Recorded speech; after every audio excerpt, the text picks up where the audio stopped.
Have you ever thought about starting your own podcast? When we were trying to get this podcast off the ground, we had so many questions. How do we record an episode? Where do we find background music? How do we get our show on Apple Podcasts, Spotify, and all the other places that people like to listen? And where do we find advertisers? The answer to every one of these questions is really simple.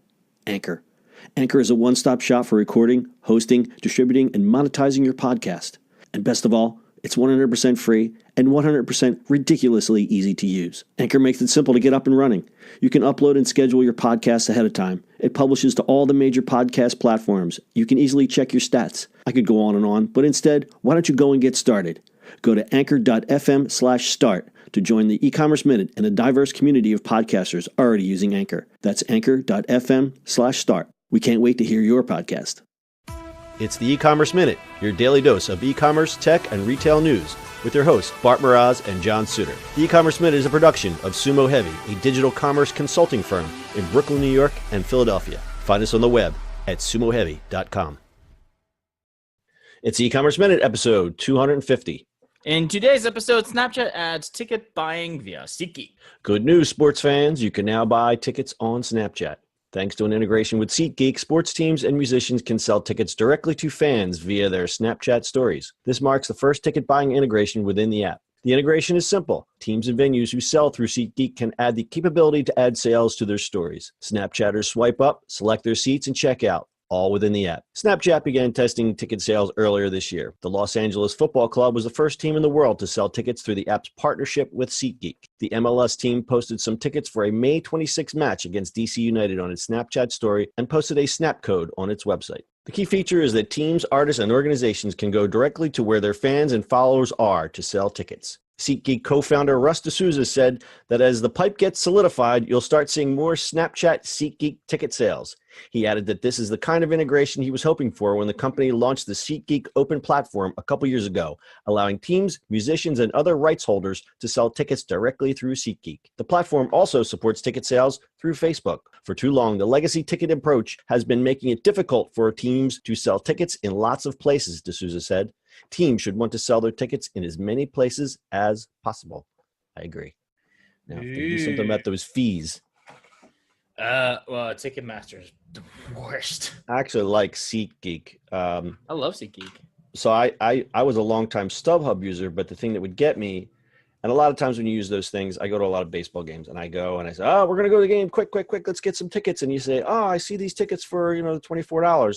And you go to check out. It's like, well, why am I paying $60 for 2 seats? Well, you have all the fees. So what SeatGeek does, which I think is really cool, is you can view ticket prices with fees and without fees. So you don't have that surprise checkout at the end. And they've also been good with their seat. I'm sorry. They're also good with they were like one of the first to do the really accurate, I guess you would call it the AR seating, where they have a photo of where you're actually going to sit. They were like one of the first ones to do that. Yeah, they're using a company out of Philly.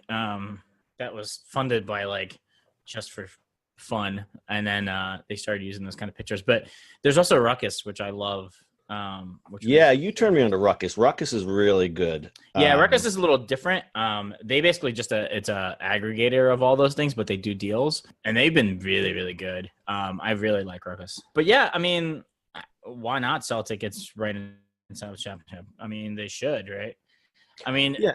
If you look at Ticketmaster, has they've always had to hold everybody, right? Because they own also, what is it, Live Nation? Are they together? Is that what that is? Or Live Nation tickets? Like, those guys just have a hold on all those venues. Yeah, and some of the fees are they're so outrageous.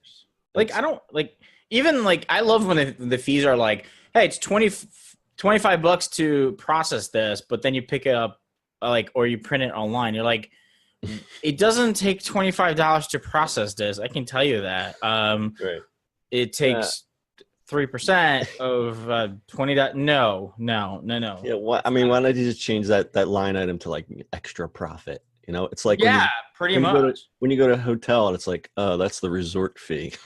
You're not sending me a ticket. I have to print it myself or pick it up at will call. You're not actually sending me a ticket. You're not processing this. I am. Where's my $25? Where's my parade? You don't have a guy just in the back, chiseling this ticket out of stone.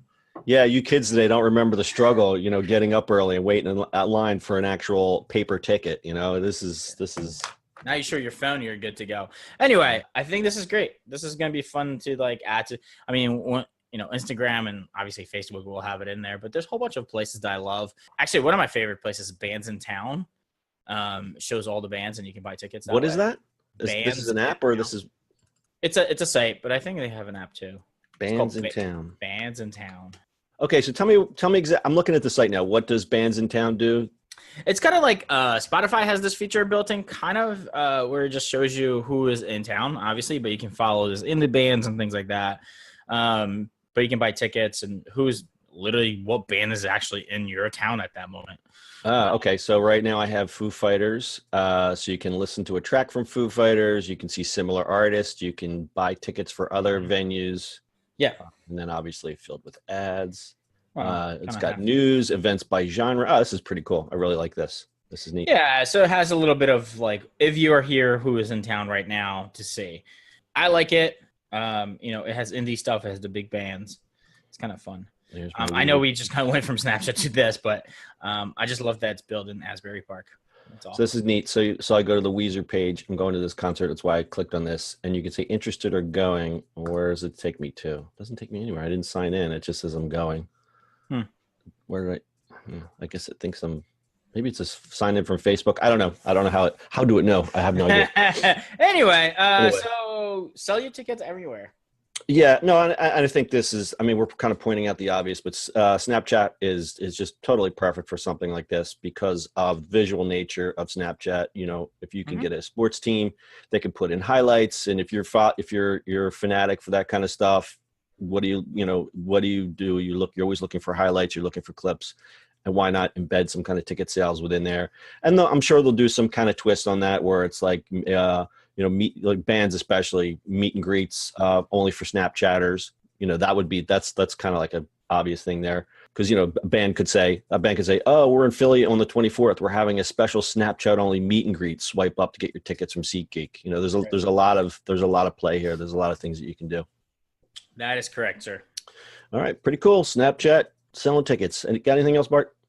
That is it, my friend. All right. That's your e-commerce minute for today. We'll see you on the internet tomorrow. That's it for today's show. If you like the show, do us a favor and subscribe or leave us a review on iTunes. And don't forget, you can now listen to the e-commerce minute on your Amazon device. Just add e-commerce minute to your flash briefing. And finally, if you have a comment or suggestion or just want to say hi, find us on social media @Sumo Heavy.